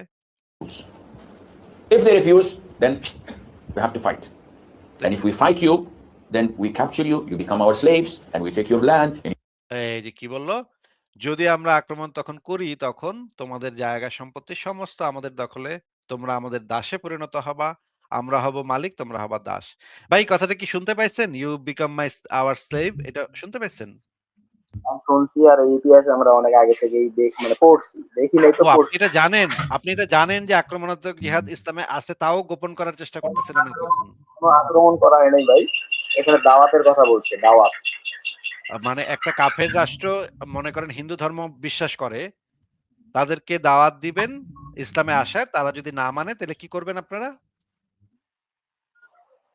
ভাই আপনি বর্তমান যুগে একটু কথাটা কয়টা একটু ইসলামিক রাষ্ট্র একটু দেখছেন যে একটু একটু কথাটার উত্তরটা দেন ভাই, দয়া করে। আপনার সাথে অনেক ভদ্রভাবে কথা বলতেছি ভাই, একটু দয়া করে উত্তরটা দেন। মনে করেন একটা হিন্দু রাষ্ট্র, ছোট একটা হিন্দু রাষ্ট্র, তাদের শক্তি কম, এখন আপনি তাদেরকে দাওয়াত দিলেন ইসলামে আয়, তারা কইলো যে না আমরা ইসলামে আসুম না, আমাদের ধর্ম নিয়ে আমরা ভালো আছি। এরপরে হিন্দুদের উপরে তো আর জিজিয়া ধার্য হয় না। হ্যাঁ, সূরা তাওবার 29 নম্বর আয়াত অনুসারে হিন্দুদের উপরে জিজিয়া ধার্য হয় না। তো তারা জিজিয়া যেহেতু নাই, সেহেতু তাদের উপরে আপনারা এখন কি করবেন? আক্রমণাত্মক জিহাদ করবেন নাকি জিহাদুত তলব করবেন নাকি? আচ্ছা ভাই, আমি এটাকে আপনি বলতে চাচ্ছেন এটাকে দাওয়াত বলা হয় নাকি? আমরা তো ভাই ইতিহাস সম্পর্কে একটু পড়ছি, জানি। ইতিহাস আপনি সম্পর্কে যেটা আপনি বলছেন পড়ছেন কি পড়েন নাই, জানেন কি জানেন না সেটা এই মুহূর্তে আমি জানতে চাচ্ছি না রিফাত ভাই। রিফাত ভাই আপনার কাছ থেকে আমি সেটা জানতে চাচ্ছি না, সেটা এই মুহূর্তে জানতে চাচ্ছি না আপনার কাছে। ইতিহাস পড়ছেন কি পড়েন নাই, জানেন কি জানেন না সেটা জানতে চাচ্ছি না। আমি আপনার কাছে জানতে চাচ্ছি যে একটা হিন্দু ছোট রাষ্ট্র, তাদের সবাই হিন্দু ধর্ম বিশ্বাস করে, এবং আপনি তাদেরকে প্রথমে বললেন ইসলামে আয়, ওরা আইলো না। তখন আপনি তাদের উপরে বাড়ায় আক্রমণাত্মক জিহাদ করলেন এবং তাদের সবাইকে দাসে পরিণত করলেন। এরকম এটা কিছু দেখছেন আপনি আপনার জীবন দেখছেন? দেখছি কি দেখি নাই সেটা তো আমরা যখন ওই আলোচনাতে যাব, সেটাতে আমি দেখাবো আপনাকে, হাজার হাজার দেখাবো আমি। সেইটাতে আমি এখন যাচ্ছি না। ফতোয়া আলমগীরি খুললে একদম ভয়ঙ্কর ভয়ঙ্কর কাহিনী পাওয়া যায় ভাই। ভয়ঙ্কর ভয়ঙ্কর জিনিসপত্র আছে। সেগুলাতে আমি নবীজি যাবো যে একটু এরকম, পরে। রিফাত ভাই সেগুলো যদি আপনি চান সেগুলোও আমরা আলোচনা করতে পারবো, কিন্তু আপাতত আপনি ভাই আমি আমাদের একটু রিফাত ভাই একটা আপনাকে প্রশ্ন যে প্রশ্নটা করতেছি একটু দয়া করে উত্তরটা দেন। মনে করেন একটা ছোট হিন্দু রাষ্ট্র আছে, তারা ইসলাম কবুল করবে না, তারা বলে দিচ্ছে যে না আমরা ইসলাম কবুল করব না, আপনি দাওয়াত দিচ্ছেন তাও তারা মানবো না। এখন কি করবেন একটু কন্ত? আক্রমণাত্মক জিহাদ করে তাদের দাস দাসী বানাইবেন নাকি? হ্যাঁ রিফাত, আনমিউট করে বলেন। আমরা এইরকম কিছু ভাই আমার জীবনে বা আমি যতটুকু পড়ছি এরকম কিছু দেখি নাই, তো আমি আচ্ছা, বলবো এই কেন, হুজুর এটা কি বলেন। বললো তাইলে? এই হুজুর কি বললো তাইলে? আপনি এই হুজুরের কথাটা শুনলেন না? এই হুজুর তাইলে কি বললো? যে আমি হাদিস থেকেও দেখাবো, এগুলো হাদিসেও লেখা আছে এবং ফিকা গ্রন্থ তো একদম খুব পরিষ্কার ভাবে লেখা। ফিকা গ্রন্থে তো কোনো রাগ ঢাকও করে নাই। সহিহ হাদিসে আপনি বের করেন তো যে নবীজি এরকম সবই কিছু বের করব, করছিলেন। সবই বের করব। আগে এই হুজুরের বক্তব্যটা শুনি, তারপরে একটু যাব। তো আপনি বক্তব্যটা শুনছেন? এই হুজুর কি বলল? শুনছি, আপনাকে আমি বাংলায় বলতে বলছিলাম, আচ্ছা, একটা বের করতে ঠিক বলছিলাম। আছে। ঠিক আছে, এটা আমরা এই বের হুজুরের করেন না? বক্তব্যটা শুনছি। আপনি ইংরেজিও বোঝেন না। ঠিক আছে, আমরা তাহলে আহমদুল্লাহ হুজুরেরও বক্তব্য আছে। তবে এই বক্তব্যটা 17 মিনিটের ভিডিও। এটা অনেক বড়। এটা এতক্ষণ দেখা যাবে না। এবার আমরা আপনি একটু ভাই কথার মাঝখানে কথা বলেন না। কথার মাঝখানে কথা রেফারেন্স বলেন দেন, না। আমি দেখবো। আপনার কথার ভিডিও মাঝখানে চালা কথা লাগবে না, বলেন আপনি না। ভাই কথার শোনেন, আপনি মাঝখানে একটা কথা বলেন না রেফারেন্স ভাই। দেন, আমি দেখবো সেটা। আরে ভাই, কথার মাঝখানে কথা আপনি বলেন না। বলেন যে এই আচ্ছা হাদিসে আছে, আমি সেটা দেখতেছি। ভাইরে, কথার মাঝখানে কথা বলেন না ভাই। একটু ধৈর্য ধরেন। এই হাদিসটা এবার একটু পড়েন ভাই। এটা তিরমিজির কত নাম্বার হাদিস? তিরমিজির 2607 নম্বর হাদিস পড়েন। শুরু থেকে একদম পড়বেন। হুম। বিরুদ্ধে কিতাল করতে আমি আদেশ প্রাপ্ত হয়েছি। আবু হুরায়রা রাদিয়াল্লাহু আনহু বর্ণিত, তিনি কিতাল বলেন, মানে কি রাসূল ভাই? একটু সাল্লাল্লাহু আলাইহি আমাদেরকে ওয়াসাল্লাম বুঝায় বুঝায় পড়েন ভাই।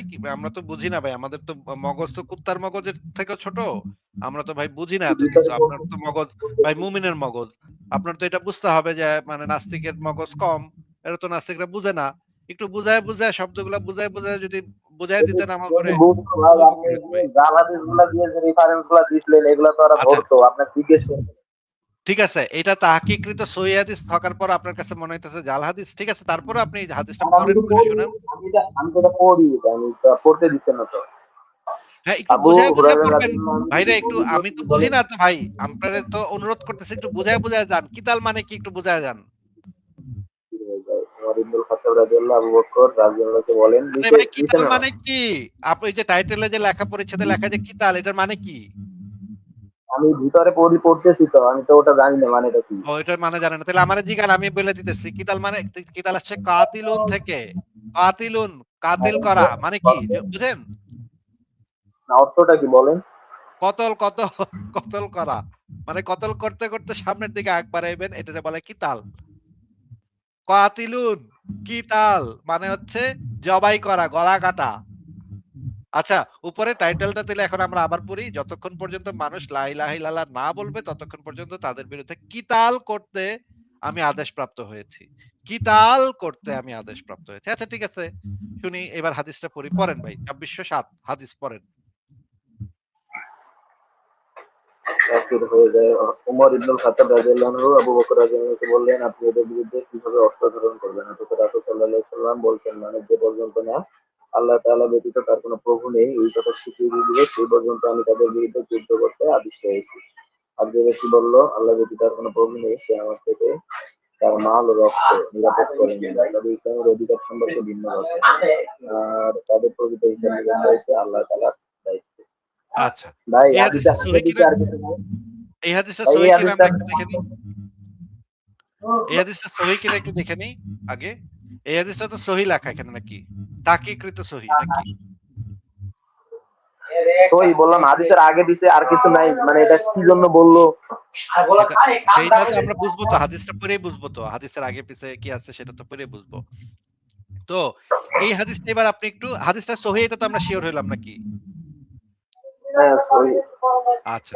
আর তারপরে আমরা আবার চ্যাট জিপিটি বা জেমিনাই কে দিয়ে টেস্ট করায় নিব যে হাদিসগুলো সহিহ কিনা। সেটা আমরা পরে করব না একটু পরে। এখন আপনি আমাদেরকে একটু বলেন তো এখানে রাসূলুল্লাহর যে কথাটা ওমর যে আবু বকরকে এই রাসূলুল্লাহর কথাটা মনে করায় দিল।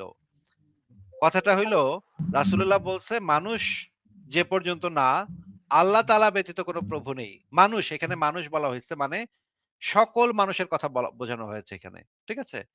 পৃথিবীর কেয়ামত পর্যন্ত যত মানুষ আসবে সমস্ত মানুষের কথা এখানে বোঝানো হচ্ছে। এটাও আমরা টেস্ট করে নিব চ্যাট জিপিটি কে দিয়া। এখানে বলা হচ্ছে মানুষ যে পর্যন্ত না আল্লাহ তাআলা ব্যতীত কোনো প্রভু নেই এ কথার স্বীকৃতি দিবে সেই পর্যন্ত আমি তাদের বিরুদ্ধে যুদ্ধ করতে আদিষ্ট হয়েছি। আর যে ব্যক্তি বলল আল্লাহ ব্যতীত কোনো প্রভু নেই সে আমার থেকে তার মাল ও রক্ত মানে জীবন নিরাপদ করে নিল। মানে হইতেছে আপনি মানে কাফেররা যতক্ষণ পর্যন্ত মুসলমান না হবে ততক্ষণ পর্যন্ত তাদের বিরুদ্ধে যুদ্ধ করতে আদিষ্ট হয়েছে রাসূলুল্লাহ নাকি? ভাই আমি তো বললাম, এটা তো আমি বুঝছি, কিন্তু একটা বিষয়, একটা হাদিসের তো আগে পিছে যে কোনো একটা বিষয় নিয়ে এই আগে পিছে হাদিসগুলো তো আছে, আমরা তাই না? দেখতেছি, আগে পিছে তো আমরা দেখতেই আছি যে আবু আপনি বকরের কোন জিনিস সময় আবু দেখেন বকরের সেটা তো আমি জানি। খিলাফত রিফাত সাহেব একটু শুনেন কথা। আগে পরে তো আমরা দেখতে আসছি যে আবু বকরের সময় কিছু লোক ইসলাম ত্যাগ করে ফেলছিল। ইসলাম ত্যাগ মানে ইসলাম মানে মুরতাদ হয়ে গেছিল। দূর ইসলাম মানি না। মুহাম্মদের ডরে আমরা ইসলাম গ্রহণ করছিলাম। এখন তো মুহাম্মদ মইরা গেছে। এখন আমরা আর ইসলাম মানি না। তখন ওমর আবু বকরকে এই হাদিসটা মনে করায় দিতেছে যে তাদের বিরুদ্ধে কিতাল করতে হবে। তখন আবু বকর এরপরে কিতাল করা শুরু করলো মানুষকে। যারা ইসলাম ধর্ম ত্যাগ করছিল সবাইকে মেরে ফেললো আবু বকর। সেটা আমরা পরে আবার দেখব। পরে আরো রেফারেন্স আছে সেটার সপক্ষে। আবু বকর বেশ কয়েকটা যুদ্ধ করছিল মুরতাদদের বিরুদ্ধে। যারা ইসলাম ধর্ম ত্যাগ করছে সবাইরে মেরে ফেলাইছিল আবু বকর। একদম গণহারে মানে গোত্র, গোত্র আক্রমণ কইরা সবাইরে জবাই করছিল আবু বকর। একেবারে রক্তের বন্যা বয়ায় দিছিল আবু বকরের আমলে।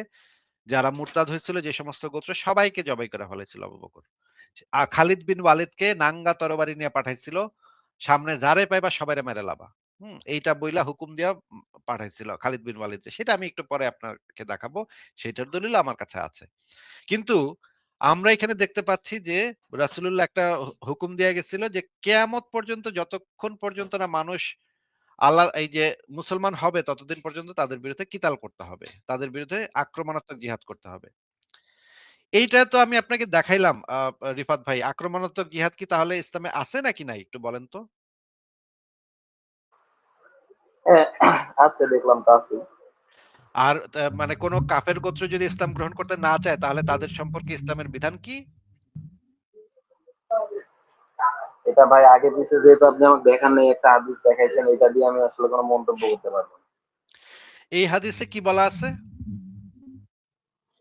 এই হাদিসে আপনি যেটা বললেন সেটাই বলা আছে। আচ্ছা।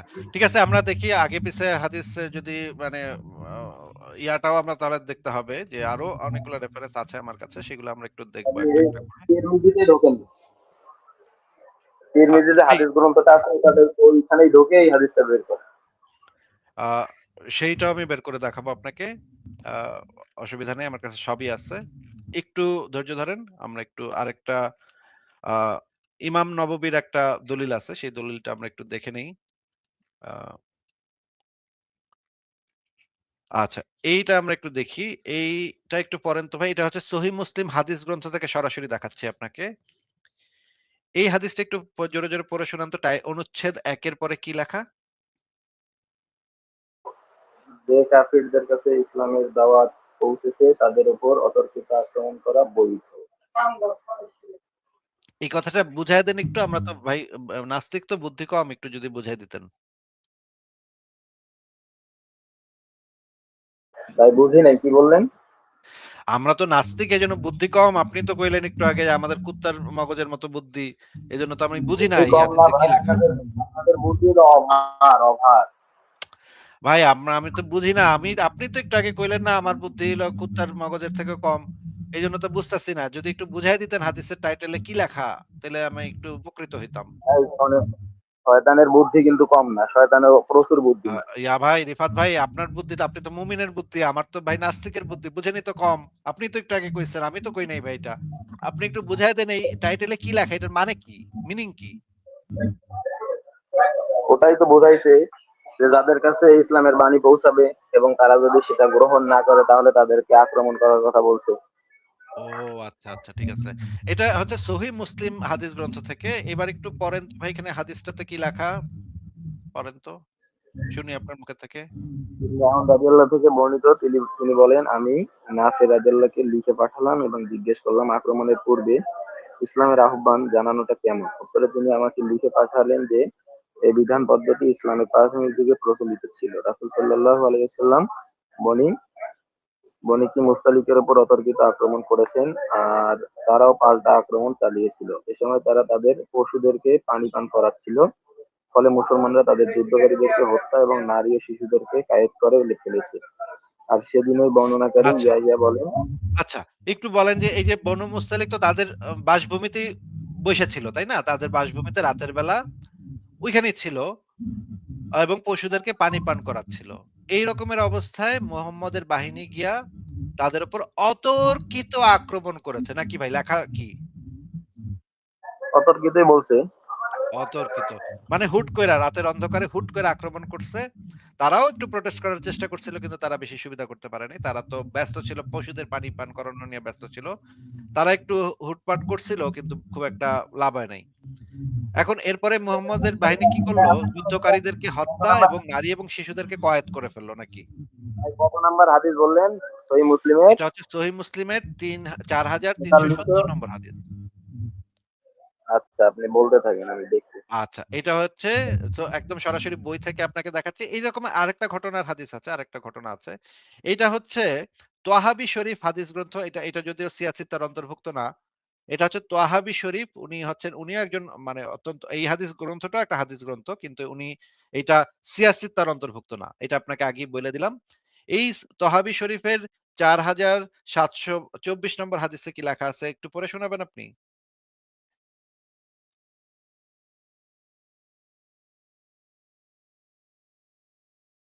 রিফাত ভাই, এই হাদিসে কি লেখা আছে পড়ে শোনাবেন? রিফাত, আপনার কথা শোনা যাচ্ছে না। বলছি ভাই আপনি পড়েন, আমি আরেকটা বিষয় দেখতেছি, আপনি পড়েন। আচ্ছা। না, একটু মনোযোগ দিতে হবে তো ভাই। এখানে একটু মনোযোগ দিতে হবে। আরেকটা বিষয় দেখেন না, পরে দেখেন আপনি। আগে শুনতেছি তো। এটা একটু বুঝে নেন ভালো করে। এখানে বলা হচ্ছে যে এই এই দাওয়াত দেওয়ার আবশ্যকতা ইসলামের শুরুতে ছিল। কেননা তখন সবার কাছে দাওয়াত পৌঁছেনি এবং তারা জানতো না যে তাদের বিরুদ্ধে কেন যুদ্ধ করা হয়। তাই দাওয়াত দেওয়ার নির্দেশ ছিল যেন তা তাদের জন্য তাবলীগ হয়ে যায় এবং তাদেরকে অবহিত করা হয় যে তাদের বিরুদ্ধে যুদ্ধের কারণ কি। মানে বর্তমান সময়ে আর দাওয়াত দেওয়ারও দরকার নেই। আপনি একবারে গিয়ে আক্রমণ করতে পারেন। কোনো সমস্যা নাই, কোনো প্রবলেম নাই। ইসলাম বলে যে ইসলামের দাওয়াত পৃথিবীর সবার কাছে এখন পৌঁছায় গেছে। এখন আর দাওয়াত ফাওয়াতের পোছাপুছির টাইম নেই। এখন গিয়া শক্তি সামর্থ্য থাকলে আক্রমণ করতে হবে। এইটাই ইসলামের বিধান। এই যে এবার আমরা আহ এই ভিডিওটা একটু দেখি, যে এই যে নারীদেরকে যে করা হইতো সেটার কারণটা একটু শুনি। শোনেন। টাকা দিয়ে দাসী কিনা হলো, টাকা দিয়ে পতিতালয়ে যাওয়া যাবে না কেন? এই খ্যাপা কে কইছে দাসী কিনা যাবে? বাংলাদেশে দাসী আছে? নাই তো, এখানে প্রথা আছে, কিন্তু যুদ্ধকেরা, তুমি মায়ানমারের সাথে যুদ্ধ করো, যতগুলো মেয়ে পাওয়া যাবে এগুলো সৈনিকদের মাঝে বন্টন হয়ে যাবে। কথার কথা, আমি কমান্ডার পেয়ে গেলাম 50টা, কথা বলছো তো, আমি খুব 10টা রাখতে পারবো। এখানে একটা বাড়ি, ওখানে একটা বাড়ি, এখানে 4টা রুম, ওখানে মনে হয় 5-6টা রুম। তো কয়টা হবে? খুব 10টা রাখা যাবে, আর বেশি স্পেস নাই আমার কাছে। তাহলে আরো 40টা কি করবো? তখন এটা বিক্রি করতে পারবো, এটা পণ্য হিসাবে। এটা কেন? এরা কাফের, এরা আল্লাহর দুশ্মন, রসুলের দুশ্মন, দ্বীনের দুশ্মন। এদেরকে লাঞ্ছিত জীবন যাপন করতে হবে। তাদের লাঞ্ছিত জীবন যাপন করানোর জন্য ইসলাম এটা বৈধ করে দিয়েছে। কিন্তু আপনার আমার স্বাধীন মেয়েকে এটা করা যাবে না, হারাম। এবং জান্নাতে যেতে পারবে না কেউ যদি কাউকে মুক্ত মেয়েকে দাসী বানিয়ে বিক্রি করে, মুক্ত ছেলেকে হুর, স্বাধীন ছেলে মেয়েকে যদি দাসী বানিয়ে বিক্রি করে, তাহলে জান্নাতে যাবে না, জান্নাতের গন্ধও পাবে না, কড়া বানিয়ে আছে। কিন্তু কাফেরদের মেয়েদেরকে দাসী বানিয়ে রাখতে পারবেন, এটা বাজারে বিক্রিও হবে, কোনো সমস্যা নেই, জায়েজ আছে। কেন? তাদেরকে লাঞ্ছিত জীবন মেনে নিতে হবে, এই জন্য যে তারা আল্লাহ দুশ্মন, রসুলের দুশ্মন, দ্বীনের দুশ্মন, বুঝেছেন? এই জন্য লাঞ্ছিত জীবন। আচ্ছা রিফাত ভাই, আপনি কি এই ভিডিওটার এই বক্তব্য শুনছেন? উনি হচ্ছেন বাংলাদেশের একজন প্রখ্যাত আলেম, শায়েখ মোখলেস বিন আরশাদ মাদানী। মদিনা বিশ্ববিদ্যালয় থেকে উনি করছে। আপনি এই বক্তব্যটা কি শুনতে পেয়েছেন পুরোটা? হ্যাঁ শুনছি। কি বললো যদি একটু বুঝাই দিতেন আমাদেরকে। ভাই আমি যা বুঝছি, আপনি আমার থেকে আরো বেশি বুঝছেন, আপনাকে আমার কিছু বোঝানোর দরকার নাই। আমি আপনাকে আগে থেকে বলছি, আমার একটা ছোট্ট একটা প্রশ্ন আছে, এটা শুনলে আমি বের হইতে পারি। না ভাই, আমি এখন এই লেখাটা আমার আরো অনেক রেফারেন্স আছে, আমি কিন্তু আপনার একটার পর একটা দেখা যেতে পারি, কারণ আমার কাছে হাজার হাজার হাজার হাজার রেফারেন্স আছে। এই অংশটুকু একটু পড়তেই হবে, এই অংশটুকু না পড়লেই না। এটা হচ্ছে সহিহ মুসলিম গ্রন্থের যে ব্যাখ্যা গ্রন্থ, ইমাম নববী যেটা লিখছে, ইমাম নববী সহিহ মুসলিমের ব্যাখ্যা সরা লিখছে। হ্যাঁ, এটা তো আপনি জানেন যে ইমাম নববী সহিহ মুসলিমের সরা গ্রন্থটা লিখছে, এটা জানেন আপনি? না ভাই আমি জানি না। মানে মানে সহিহ মুসলিম হাদিস গ্রন্থের যে ব্যাখ্যা, সেই ব্যাখ্যা গ্রন্থটা আবার লিখছে ইমাম নববী। উনি এই ইমাম নববী অত্যন্ত মানে সবচেয়ে বড় ইমামদের মধ্যে একজন। হ্যাঁ, ইসলামের ইতিহাসে সবচেয়ে বড় ইমাম যারা, তাদের ভিতরে ইমাম নববী একজন। এই ইমাম নববীর যে বইটাতে ধর্ম বা এগুলা সব মিথ্যা, এই তো ভাই, ওগুলা পরে আলোচনা ভাই। এখন আমরা যে আলোচনাতে আছি সেটা শেষ করতে হবে ভাই। রিফাত ভাই, আমরা যে আলোচনাতে আছি সেটা শেষ করতে হবে ভাই। ওগুলা মানে ফাও পেঁচাল এখন পাই না। বিষয়টা আমি বুঝছি। ভাই এখন আমার ভাই ফাও পেজাল এখন পেরেন না ভাই, ফাও-পেজাল পেরেন না ভাই। আমরা এখন যেখানে আছি সেটা একটু শেষ করা লাগবে। এই লেখাটার এই অংশটা, এই যে ইমাম নববীর যে সরা গ্রন্থ, সহিহ মুসলিমের সরা গ্রন্থ, এই অংশটুকু একটু আমাদেরকে পড়ে শোনান ভাই, এখানে কি লেখা? এখানে আরম্ভ না করিলেও সকল ধর্ম ও বর্ণের কাফিরদের বিরুদ্ধে প্রথমে জিহাদ শুরু করিবে, যতক্ষণ পর্যন্ত এই না কথাটার তাহারা মানে কি ইসলাম ভাই? গ্রহণ করে। ভাই মানে বুঝায়া যান ভাই। আমরা বুদ্ধি কম তো ভাই, আমাদের বুদ্ধি কুত্তার মগজের থেকে কম ভাই। কি কন? নাস্তিকের সাথে কথা বলতে আইছেন আপনার মতো জ্ঞানী মুমিন ভাই। আমাদেরকে একটু বুঝায়া যাবেন না? আমি তো বুঝতেছি না। কি বোঝেন নাই? এই যে ১ম লাইনে কি কইলো এটা বুঝি নাই। এই তো বলছে কাফিরদের বিরুদ্ধে জিহাদ জিহাদ করার কথা বলছে। না, ওই যে মুসলমানগণের বিরুদ্ধে যুদ্ধ আরম্ভ না করিলেও সকল ধর্ম ও বর্ণের কাফেরদের বিরুদ্ধে প্রথমেই জিহাদ শুরু করিবে। এই কথাটার মানে কি? যারা আল্লাহ নবীজির দুশমনি করছে বা দুশমনি করছে তারাই তো কাফের, আর তাদের আরে বিরুদ্ধে আল্লাহ যুদ্ধ করতে আল্লাহ বলছে। নবীর বিরুদ্ধে কোনো দুশমনি করে নাই। তারা শুধু মনে করেন কালী পূজা বা শিব পূজা এগুলা কেন একটা পূজা-টূজা করতেছে। এখন এদের সম্পর্কে ইসলামের কি করবে ইসলাম মুসলমান? তাদেরকে দাওয়াত দিতে বলছে, দাওয়াত না নিলে তাদের সাথে যুদ্ধ করতে বলছে। যুদ্ধ না তো, এটা তো আক্রমণ হইলো। আক্রমণেই তো, আক্রমণের আগেই তো দাওয়াত দিতে বলছে। এখন যদি তারা গ্রহণ না করে তাহলে তাদেরকে আক্রমণ করতে বলছে। ও, তাদেরকে আক্রমণ করবেন আপনারা। আচ্ছা ঠিক আছে। একটু এরপরে পড়েন। এরপরে কি লেখা? মানে আগ বাড়ায় গিয়ে তাদেরকে প্রথমেই গিয়া তারা যদি যুদ্ধ শুরু নাও করে তাহলেও তাদেরকে আগ বাড়ায় গিয়ে তাদের উপরে আক্রমণ, মানে অতর্কিত আক্রমণ করতে হবে নাকি? ভাই তারা যুদ্ধ শুরু করছে কি না করছে এগুলা বিষয় তো এখানে বলা নেই। এই যে এখানে লেখা আছে তো, এই যে মুসলমানগণের বিরুদ্ধে যুদ্ধ আরম্ভ না করিলেও এই কথাটা লেখা নেই এখানে। হ্যাঁ আছে। মানে তারা মুসলমানদের সাথে কোনো যুদ্ধ করে নাই, তারা তাদের মতো আছে, মূর্তি টুর্তি পূজা করতেছে। মুসলমানরা তাদের বিরুদ্ধে প্রথমেই জিহাদ শুরু করিবে নাকি, এটা লেখা এখানে?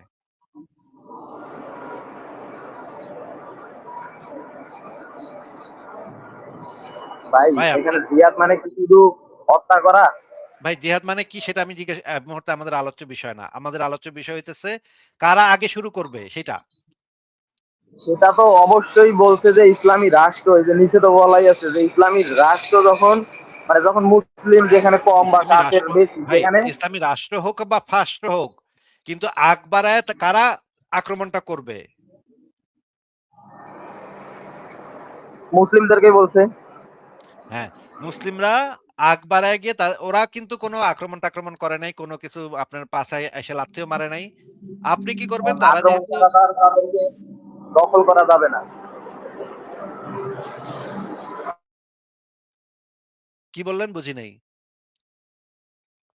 রিফাত আপনি মিউট করে ফেলছেন। আপনার কথা আমি বুঝি নাই। কি বললেন? বলছি যে ইসলামী রাষ্ট্র কায়েম করতে বলছে, এখন তাদের তো আক্রমণ ছাড়া তো আর সেটা হবে না। আরে না, ইসলামিক রাষ্ট্রই তো আরেকটা রাষ্ট্রকে আক্রমণ করতেছে। এখানে সেটা লেখা যে ইসলামী রাষ্ট্র আছে, পাশে একটা ছোট অমুসলিম রাষ্ট্র আছে। মনে করেন হিন্দু রাষ্ট্র আছে বা বৌদ্ধ রাষ্ট্র আছে। আপনারা কি করবেন? তাদেরকে ইসলামে মুসলমান হইতে বলবেন। মুসলমান যদি না হয় তাইলে তাদের উপরে আপনারা গিয়া আগ বাড়ায় গিয়ে তাদেরকে আক্রমণ করবেন নাকি?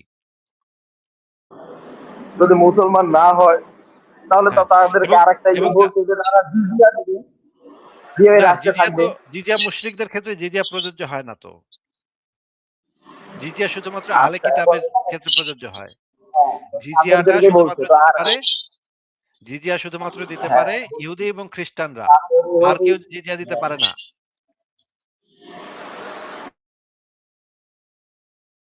সূরা তাওবার ২৯ নম্বর আয়াতে যেটা বলা আছে, জিজিয়া শুধুমাত্র প্রযোজ্য আহলে কিতাবদের। জিজিয়াটা আহলে কিতাবের সাথে সম্পর্কিত। আহলে কিতাব ছাড়া কেউ জিজিয়া দিতে পারে না। আরেকটা গোত্র আছে মাজুস, তাদেরকে জিজিয়া দিতে অনুমতি দেওয়া হয়েছিল। এছাড়া আর কেউ জিজিয়া দিতে পারে না। আচ্ছা, এই মানে ব্যাখ্যাটার আর পরের লাইনগুলা পড়েন তাইলে শুনি।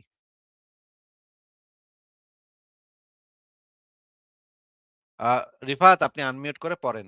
পরের লাইনগুলো পড়েন, আমরা শুনি। আনমিউট করে পড়েন। পরের লাইন বলছে যে আর ইহা দ্বারা আল্লাহ তাআলার কালেমা সমুন্নত করা, দিন ইসলামের মর্যাদা দান এবং কুফরের দাপট ধ্বংস করার উদ্দেশ্যে। আচ্ছা এটা আমি মানে ব্যাখ্যা করে বলি। হ্যাঁ এখানে বলছে কাফেরদের, এখানে বলছে যে কুফরদের দাপট, অর্থাৎ তারা মুসলিমদের উপর দাপট দেখাতো। না না, মুসলমান তারা তাদের রাষ্ট্রে আছে, তারা মুসলমানদের উপর দাপট দেখাবে কেমনে? তারা তো তাদের রাষ্ট্রে এই যে আছে। এখানে তাদের দাপট ধ্বংস করার উদ্দেশ্য। তারা সারা পৃথিবীতে ইসলাম কায়েম করতে হবে, এটা কোরআনের ঘোষণা। তারা তাদের রাষ্ট্রেও ইসলামকে সমুন্নত করতে হবে, এইটা ভাই ইসলামের ঘোষণা। তাদের, হ্যাঁ, তো তাদেরকে মানে কোথাও হচ্ছে বলা নাই যে তাদেরকে হত্যা করো, এগুলো তো কোথাও বলা নাই। এই তো তাদের বিরুদ্ধে তো জিহাদ করার কথাই তো, আক্রমণাত্মক জিহাদ করার কথাই তো এখানে বলা হচ্ছে, এবং এই আক্রমণাত্মক জিহাদের এখানে মাধ্যমে ভাই এখানে দুইটা আক্রমণাত্মক অপশন আছে। ভাই তাদের, এখানে হ্যাঁ, যে আগ আক্রমণাত্মক বাড়ায় গিয়ে এইটুক তো আমরা শিওর হইলাম যে এখানে মুসলমানরা আগ শিওর, বাড়ায় এটা গিয়ে sure। তাদেরকে আক্রমণ করবে নাকি? হ্যাঁ, শিওর হয়েছে। আচ্ছা, এতক্ষণ ধরে আমি আপনাকে সেই জিনিসটা দেখাইলাম যে আপনাদের ইসলাম ধর্মে আক্রমণাত্মক আগ বাড়ায় গিয়ে, এটাই আপনি স্বীকার করতেছিলেন এতক্ষণ ধরে, কিন্তু আপনাকে এতক্ষণ ধরে আমি স্বীকার করাইলাম